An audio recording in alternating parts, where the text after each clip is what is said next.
Hello there, welcome back friends for another video. Today I'm going to be going through 10 of my most anticipated reads of this year 2024. So let's get into it. For this video I'm going to be going in order of release date. So some of these things, just a couple, will be coming out really soon. First on the list is Song of the Huntress by Lucy Holland. Now, if you've been following me or if I have recommended you this book, Lucy Holland wrote my favorite book of 2022, and that is, I can't find it on my shelf right now, but that's okay, and that is Sister Song. It is a beautiful, beautiful historian fiction taking place in really early England, Ireland area about Christian missionaries forcibly converting the pagan indigenous group to Christianity. Very beautiful, very great trans rep in that book, and I loved it so much that I just look forward to anything Lucy Holland writes, and her next work is Song of the Huntress. Now, Song of the Huntress is another historical fiction novel set in 60 AD in Britain, and it is about our protagonist, Perla. I'm not sure if I'm saying that correctly, but that's okay. And how through her failure to ward off the Romans from Britain, she becomes the Lord of the Hunt, and eventually encounters a Queen Ethel, and it is a sapphic romance, which is also why I'm super excited about it. I love sapphic romance. I have started to really love historical fiction more, but yeah, very excited about that one. And that one releases on March 19th. By the way, if you see me looking over there, it's because my notes are on my laptop. Next book that I am anticipating is Icarus by Kay Ancrum. This is a YA Greek myth retelling. I'm very excited about it because it is reimagining the story of Icarus through a high profile art thief, and the person he's stealing from's son. So we're gonna see possibly some romance, definitely some high stakes. Really excited to see how he flies too close to the sun in this one. But yeah, I don't read a ton of YA anymore. I think just because as I grow older, I'm relating to it a bit less, but I still do love a lot of YA things. And this is one of them that I'm looking forward to. Also, the cover is gorgeous. The next book that I'm looking forward to is the sequel to one of my favorite books that I read last year, Silver Under Nightfall, and that is The Court of Wanderers by Rin Chupeco. I won't say too much about the plot of this one to prevent spoiling. If you want to read Silver Under Nightfall, which I highly recommend, it is about vampires and vampire hunters. There is a polyamorous romance that is slight enemies to lovers. It is exciting, it is tense, it is a lot of fantasy, it is sexy, it is sassy. I love Remy, I love Xiaodan, and I love Zidane, so I'm very excited to see where their story goes in Court of Wanderers. The next book on my list is The Familiar by Leigh Bardugo. This is the next book that she is coming out with. And I forgot to say when the other books are coming out. I'll edit those in. I'll edit the release days for the last couple books that I missed. My bad. Hey there, Editing Danny here. So I actually forgot to say every other date that these books are coming out, which is why you'll see little dates written after the first book. Sorry about that. Okay, back to the video. But the next book on my list is The Familiar. This is the first, like, sort of vampirish novel that Leigh Bardugo is writing, and the cover obviously intrigued me. Look at the cover, it's gorgeous.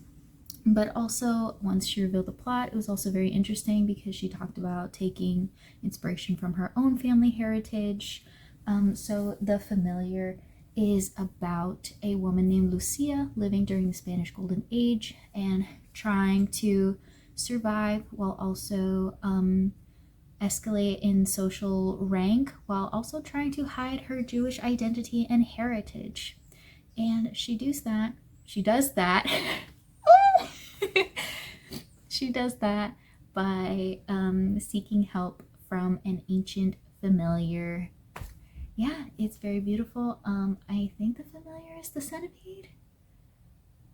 I might be wrong, but I think it's gonna be this like magical ancient centipede. So really weird times, but very exciting, very cool premise, and I love Leigh Bardugo as an author. She's one of my favorite authors of all time. Next up on the list is The Honey Witch by Sydney J. Shields. I fell in love with Legends and Lattes last year, and consequently Bookshops and Bone Dust, the prequel.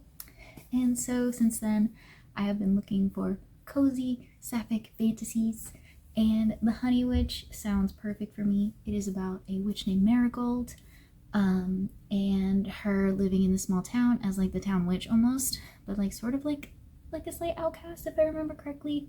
And then about Lottie who moves to the town, and she's like super skeptical of everything, and their eventual romance, while also Marigold having to confront deep dark magic in the town. Very excited about this. I love cozy fantasy, I love sapphic romance, and this is the perfect culmination for me. Next up on the list, our Lord and Savior S.T. Gibson has decided to grace us with not one, but two books this year. One I already read, which was An Education in Malice, which is a Carmilla retelling. But this one, Evocation, is sort of a continuation of her short novella called Odd Spirits that I read a couple years ago. And Odd Spirits was about this couple, Reese and Moira, and them trying to figure out what is off in their marriage and find love in each other again. And it was really sweet and really cute. But this one is about our protagonist, David, and he somehow finds himself under a demon's curse and has to lift it. But he can't do it himself. So he seeks out the one person he does not want to, but he has to, his ex boyfriend, Reese. But in order to seek aid from Reese, he has to go through Moira.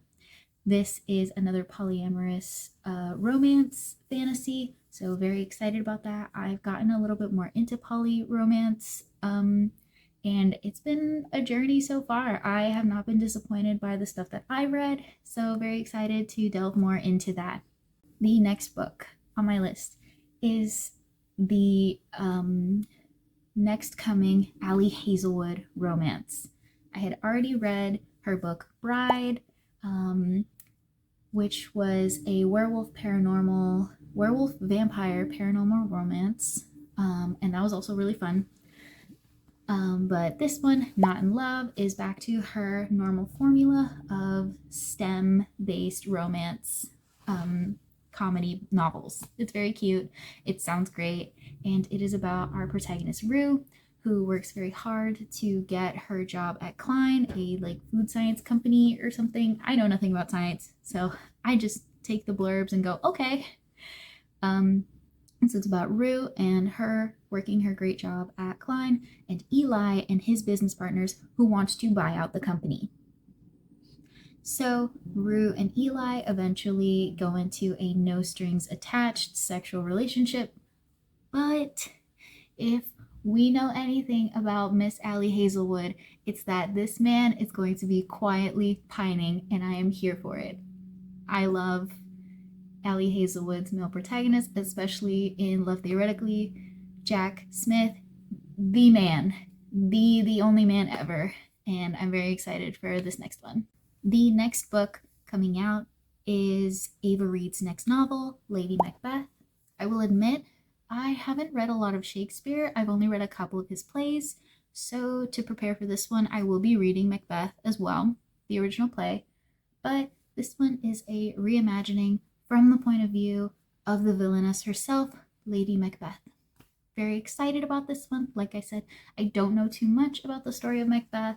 I don't know how I've avoided it for this long, but I am excited to go into it. And ever since reading The Wolf and the Woodsman, I have been very invested in Ava Reed's work. So I'm definitely going to be reading her backlog as much as I can this year as well. The next book on my list, I will admit, I had been following this person on Instagram for a while because he was one of the cast members of the Netflix Shadow and Bone series. Callahan Skogman played one of my favorite characters from the books, Matthias Helvar, and now he is writing a literary fiction novel, and that is called Blue Graffiti. Blue Graffiti is described as a love letter to Johnson, Wisconsin. I think I got that right. And like small town romance, class struggles, because he is a blue collar construction worker, and just like the appreciation for small town livelihood. So, very excited about that. I'm pretty sure this is the only lit fic novel on my list. And I'm very excited about it. Also, the cover is really pretty, and I did read some of his poetry, so I'm expecting some very melodic and poetic prose from him. And last but not least is the sequel to one of my other favorite books from a couple of years ago, and that is The House of the Cerulean Sea. This sequel follows the foster parent of the orphanage, Arthur Parnassus, and confronting his past and fighting for his future with the family that he loves. Very excited about this. The first novel had me in tears. It is a beautiful queer man-loving man romance that focuses on loving people for their differences, and I really appreciated that. And the kids are absolutely adorable. Very excited to see more, and there's going to be a new child joining the orphanage. So yeah, those are my 10 anticipated reads for the year. When we get more release dates coming out, I might do another update for like the second half of the year.